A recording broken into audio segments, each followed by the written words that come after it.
जय श्री कृष्णा। प्रिय मित्रों, एक बार पुनः स्वागत है आप सभी दर्शक बंधुओं का आपके अपने चैनल दर्पण ज्ञान गागर यूट्यूब चैनल में। प्रिय दर्शक बंधुओं, हर पुरुष के लिए अपनी पत्नी की ये 3 चीजें अवश्य ही देखना चाहिए। और जो पुरुष अपनी पत्नी की ये 3 चीजें देखता है तो वह पुरुष अपने समस्त जीवन में कभी भी गरीब नहीं रहता है और साथ ही उस पुरुष को अपने जीवन में कभी भी पछताना नहीं पड़ता है। प्रिय मित्रों, आज आपके समक्ष जो हम प्रसंग लेकर के आए हैं वह बहुत ही ज्ञानवर्धक व मोटिवेशनल होने वाला है।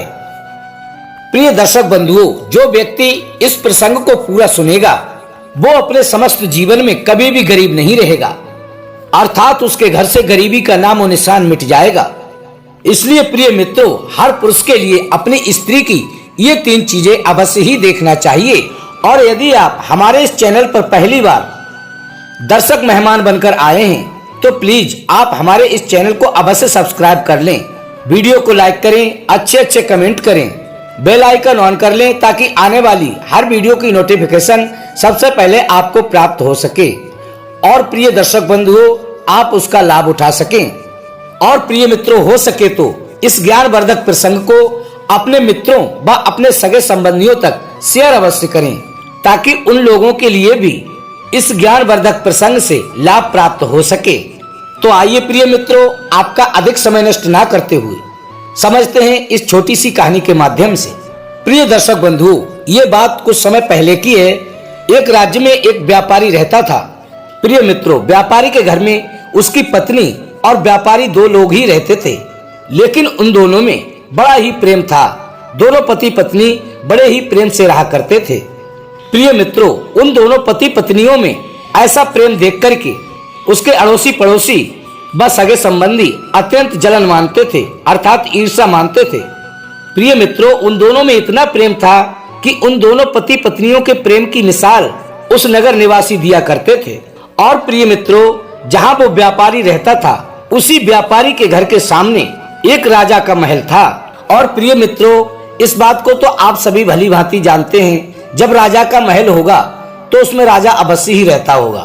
और एक दिन वह राजा अपने राज्य में ये आदेश कर देता है कि प्रत्येक घर में एक एक दीपक जलाना होगा, क्योंकि प्रिय मित्रों ये बात उस राजा ने इसलिए कही थी कि जो दीपक होता है वह प्रेम की मिसाल होता है और जिस घर में दीपक देर तक जलेगा उस घर में प्रेम संबंध बहुत ही अच्छे होंगे। प्रिय दर्शक बंधुओं, राजा का आदेश था, पालन होते देरी ना लगी। अब तो उस नगर के सभी लोग अपने घर में प्रतिदिन एक दीपक जलाकर रखा करते थे, परंतु उस नगर के सभी लोग थोड़ी रात्रि होने के बाद उस दीपक को बुझा दिया करते थे और पूरे गांव में अंधेरा हो जाता था। परंतु प्रिय मित्रों, जो व्यापारी रहता था वह व्यापारी और उसकी पत्नी अपने घर में जो दीपक जलाते थे उस दीपक को वो देर रात्रि तक जलने देते थे और उनका दीपक काफी समय तक जलता रहता था, क्योंकि प्रिय मित्रों वो व्यापारी व उसकी पत्नी दोनों आपस में अत्यंत प्रेम किया करते थे। और प्रिय मित्रों, वे दोनों ये चाहते थे कि हमारे प्रेम संबंधों में कोई भी कमी ना आए। जब तक हमारा जीवन है तब तक हम दोनों का प्रेम यूं ही बना रहे, इसी धारणा को अपने मन में लेकर वो दीपक के लिए पूरी रात्रि तक जलाते थे। प्रिय दर्शक बंधुओं, इस प्रकार कई दिन बीत जाते हैं और एक दिन क्या होता है, व्यापारी के घर के सामने महल में रहने वाला राजा एक दिन अपनी रानी को लेकर के छत के ऊपर चढ़ जाता है। और जब वे दोनों छत के ऊपर चढ़कर पूरे गांव को निहारते हैं तो पूरे गांव में कहीं भी दीपक जला हुआ नहीं था। पूरे गांव में घनघोर अंधेरा छाया हुआ था। परंतु प्रिय मित्रों, उनके घर के पास में जो व्यापारी रहता था उसके घर में अब भी दीपक जल रहा था। अब प्रिय मित्रों, रानी और राजा इस बात को देखकर आपस में बातचीत करने लगे। वह राजा रानी से कहने लगा कि हे प्रिय, मुझे लगता है कि ये जो व्यापारी है ये बहुत ही बुद्धिमान है, क्योंकि ये व्यापारी बुद्धिमान होने के कारण ही अपनी पत्नी से अत्यंत प्रेम करता है और उसकी पत्नी भी उससे अत्यंत प्रेम करती है, इसीलिए उन दोनों का प्रेम अब भी बना हुआ है। यदि ये व्यापारी बुद्धिमान नहीं होता तो आज इनका प्रेम इतना गहरा नहीं होता। प्रिय दर्शक बंधुओं, राजा की ये बात सुनकर के रानी राजा की बात से बिल्कुल भी संतुष्ट नहीं हुई। तब वह रानी राजा से कहने लगती है कि हे पियाजी, ये बात तो आप गलत बोल रहे हो। आप कह रहे हो कि बुद्धिमान ये व्यापारी है, और मुझे तो ये नहीं लगता, मुझे तो ये लगता है कि बुद्धिमान तो इस व्यापारी की पत्नी है, क्योंकि व्यापारी की पत्नी बुद्धिमान इसलिए है।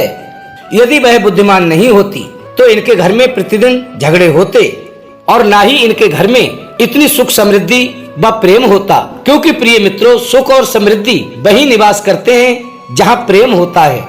इसलिए मेरे हिसाब से तो इस व्यापारी की पत्नी ही बुद्धिमान है।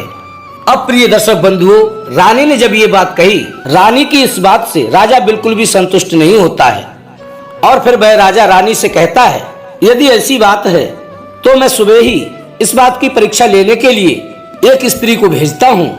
प्रिय दर्शक बंधुओं, इसके बाद दूसरे दिन ही अपने महल से एक दूती को उसके पास भेजते हैं और प्रिय मित्रों, वह दूती उस व्यापारी के पास पहुंचती है और उससे कहती है कि मुझे इस नगर के राजा ने भेजा है और राजा ने हमसे कहा है कि यदि तुम अपनी पत्नी को छोड़कर हमारे राजा के महल में नौकरी करोगे तो राजा तुम्हारे लिए बहुत सारा धन देंगे, तुम्हारी झोली स्वर्ण मुद्राओं से भर देंगे। यदि तुम अपनी पत्नी को छोड़कर अकेले रहोगे तो राजा तुम्हें अपने महल में रहने के लिए बहुत ही अच्छा स्थान देंगे और तुम्हें ऊंचे पद पर आसीन कर सेनापति बनाएंगे। लेकिन प्रिय मित्रों, वह व्यापारी राजा के द्वारा भेजी गई दूती की बात को नहीं मानता है और उस दूती से कहता है कि तुम अपने राजा से जाकर कहना, उसके धन और दौलत मैं अपनी पत्नी से प्रेम करता हूँ। प्रिय मित्रों, इसके बाद वह दूती राजा के पास आती है और राजा से कहती है जो कि व्यापारी ने उससे कही थी।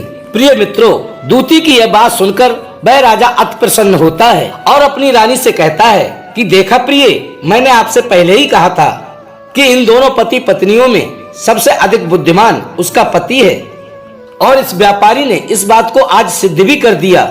इस व्यापारी के लिए मैंने बहुत सारे धन का प्रलोभन दिया था, अर्थात लालच दिया था, लेकिन वो उस लालच में नहीं फंसा क्योंकि वह अपनी पत्नी से सच्चा प्रेम करता है। प्रिय दर्शक बंधुओं, इसके बाद वह रानी कहती है, यदि ऐसी बात है तो मैं भी कल इस व्यापारी की पत्नी की एक दासी को भेजकर परीक्षा करवाऊंगी। तभी वह राजा की पत्नी अर्थात रानी अपने महल में से एक दास को बुलाती है और उस दास से कहती है कि तुम उस व्यापारी के घर जाओ और उस व्यापारी की पत्नी की परीक्षा करो कि वो कितनी बुद्धिमान है। प्रिय दोस्तों, तभी वह दास उस व्यापारी के घर जाता है। उस समय व्यापारी की पत्नी घर में अकेली थी क्योंकि व्यापारी अपने काम से घर से बाहर गया हुआ था। तो वो राजा का दास व्यापारी की पत्नी से कहता है कि मुझे महाराज ने भेजा है, उन्होंने ये बात स्पष्ट कही है कि यदि तुम अपने पति को मारकर अपने घर में जलते हुए दीपक को बुझा दोगी तो मैं ये समझ जाऊंगा कि तुमने अपने पति को मार दिया है, और यदि तुम ये काम कर देती हो तो महाराज आपको अवश्य ही पटरानी बनाकर रखेंगे और तुम्हें सोने चांदी हीरे जवाहरातों के जेवरों से लाद देंगे। प्रिय दोस्तों, व्यापारी की वो पत्नी राजा की सेवक की लालच भरी बातों में आकर उसकी बात को मान लेती है और उससे कहती है कि ठीक है, यदि ऐसी बात है तो आज रात में मैं अपने पति को मार दूंगी और उस जलते हुए दिए को भी बुझा दूंगी। तो आप इस बात को भली भांति समझ लेना कि मैंने अपने पति को मार दिया है। तो प्रिय मित्रों, जब रात्रि का समय होने को होता है तो राजा अपने सैनिकों से कहता है, मेरी बात को बहुत ही ध्यान से सुनो। आज वह व्यापारी की पत्नी आज रात्रि में अपने पति को मारने वाली है, लेकिन मैं ये कदापि नहीं चाहता हूँ कि मेरी पत्नी और मेरे बीच हुए विवाद को लेकर किसी निर्दोष व्यक्ति की जान जाए। इसलिए तुम एक काम करना कि आज रात्रि में जैसे ही उस व्यापारी के घर का दीपक बुझे तो तुम झट से उसके घर में घुस जाना और उस व्यापारी को मरने से बचा लेना। प्रिय दर्शक बंधुओं, जैसे ही राजा के मुख से वो सभी सैनिक ये बात सुनते हैं तो वो तुरंत ही आदेश का पालन करते हैं और पहरा लगाने के लिए उस व्यापारी के घर के आसपास छुप जाते हैं और उस दीपक का बुझने का इंतजार करने लगते हैं। प्रिय दोस्तों, जैसे ही अर्धरात्रि होती है तो वह व्यापारी की पत्नी दीपक को बुझा देती है।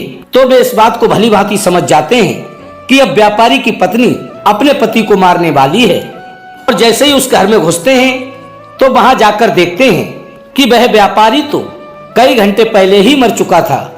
प्रिय मित्रों, उसी समय वह राजा भी वहां पर पहुंच जाता है।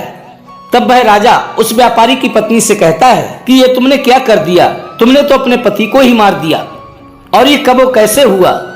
तुम तो कह रही थी कि तुम अपने पति को रात में मारोगी और रात में अपने पति को मारने के बाद तुम उस जलते हुए दीपक को बुझा दोगी। लेकिन मुझे ये सब देखकर ये प्रतीत होता है कि जैसे तुमने अपने पति को आज रात में नहीं, इससे पहले ही मार दिया है। तो प्रिय मित्रों, इसके बाद में वह व्यापारी की पत्नी कहती है कि नहीं महाराज, मैंने अपने पति को नहीं मारा है। लेकिन प्रिय मित्रों, जब राजा उससे सख्ती से पूछते हैं और क्रोधित होते हैं तो कहती है, जी महाराज, आप बिल्कुल सत्य कह रहे हैं, मैंने अपने पति को पहले ही मार दिया है। क्योंकि जैसे ही वो दास मेरे पास आया और मुझे उसने बताया कि आप मुझे सोने चांदी हीरे जवाहरात के जेवरों से लाद देंगे और अपने महल में पटरानी बनाकर रखेंगे, तो मुझे ये बात सुनकर बहुत ही खुशी हुई और मैं ये सब पाने के लिए इतनी उत्साहित हो गई, कहीं मेरे हाथ से ये मौका निकल ना जाए। और मैंने उत्साहित होकर अपने पति को दोपहर में ही मार दिया। क्योंकि हे राजन, मैंने आपके दास से तो पहले ही कहा था कि मैं अपने पति को मारूंगी तो ये दीपक बुझा दूंगी। तो मैंने अपने उस वादे को याद करके आपका कार्य पूर्ण कर दिया है। प्रिय मित्रों, इसके बाद राजा को बहुत गुस्सा आता है और राजा को अपनी गलती का भी एहसास हो जाता है।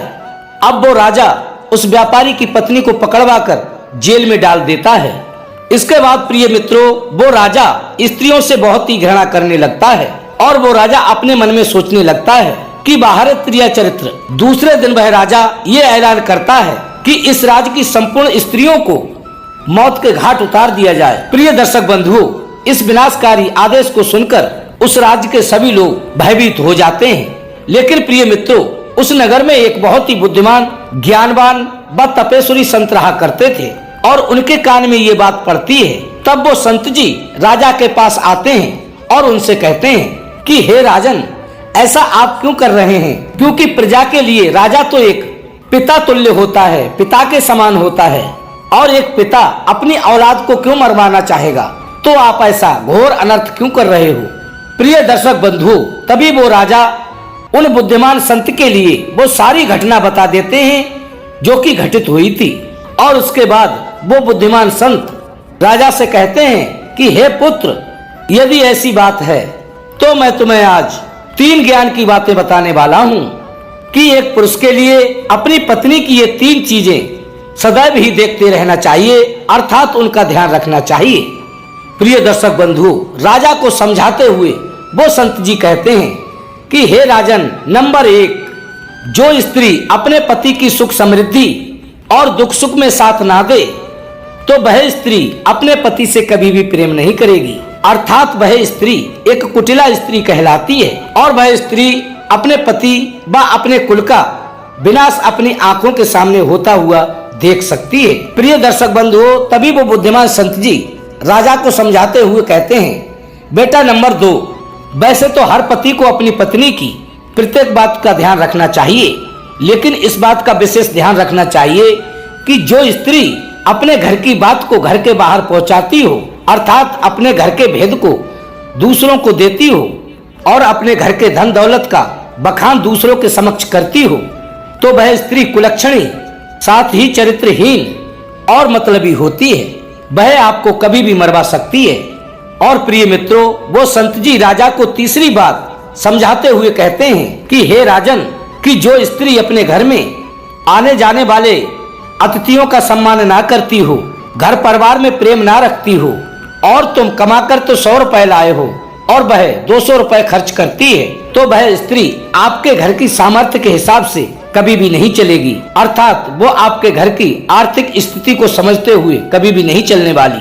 वैसे तो प्रिय मित्रों, हर पति को अपनी पत्नी के खर्च के बारे में विशेष ध्यान रखना चाहिए, लेकिन पत्नी को भी ये होना चाहिए, यदि मेरे पति के पास 100 रुपए हैं तो मुझे 100 रुपए में ही गुजारा करना है, ना कि 200 की चाह रखनी चाहिए। जो स्त्री अपनी आर्थिक स्थिति के हिसाब से नहीं चलती है, दूसरों की शान शौकत देख करके दौलत की चमक में खो जाती है, वह स्त्री निश्चित ही अपने घर का विनाश कर लेती है, अर्थात लोभ में फंसकर अवश्य ही गलत कदम उठा देती है। ऐसी स्त्रियों पर प्रत्येक पति के लिए अवश्य ही ध्यान रखना चाहिए, अन्यथा ऐसी स्त्रियां आपके घर को शमशान बना देंगी। प्रिय मित्रों, इस प्रकार वो संत जी राजा को ये 3 बातें समझाते हैं और वो राजा अपने राज्य में आदेश करवा देता है कि इन संत जी की बताई हुई 3 बातों पर हमारे राज्य के सभी व्यक्तियों को अमल अवश्य करना चाहिए। क्योंकि प्रिय दर्शक बंधुओं, जो पुरुष अपनी स्त्री की इन 3 चीजों का ख्याल रखता है अर्थात नजर रखता है, तो वह अपने जीवन में कभी भी नहीं पछताता है और हमेशा अपना सुख चैन से जीवन व्यतीत करता है। और प्रिय दर्शक बंधुओं, वो राजा अपनी गलती को स्वयं स्वीकार कर लेता है और जो उसने स्त्रियों को मरवाने का आदेश दिया उसको वापस ले लेता है। क्योंकि प्रिय मित्रों, वैसे तो स्त्रियों में बहुत सारे अवगुण बताए गए हैं, लेकिन प्रमुख रूप से ये 3 अवगुण प्रत्येक स्त्री में पाए जाते हैं। नंबर 1 लालची, नंबर 2 निर्दयी, नंबर 3 बात बात पर झूठ बोलना। ये 3 अवगुण तो इनमें हमेशा ही विद्यमान रहते हैं। तो ये थी प्रिय दर्शक बंधुओं आज की हमारी छोटी सी कहानी। यदि अच्छी लगी हो तो वीडियो को लाइक करें, चैनल को सब्सक्राइब करें, अच्छे कमेंट करें और हो सके तो अपने सगे संबंधियों तक शेयर अवश्य करें। फिर मिलेंगे इसी प्रकार की एक और ज्ञानवर्धक चर्चा के साथ। इसी के साथ प्रिय दर्शक बंधुओं, राधे राधे, जय श्री कृष्णा।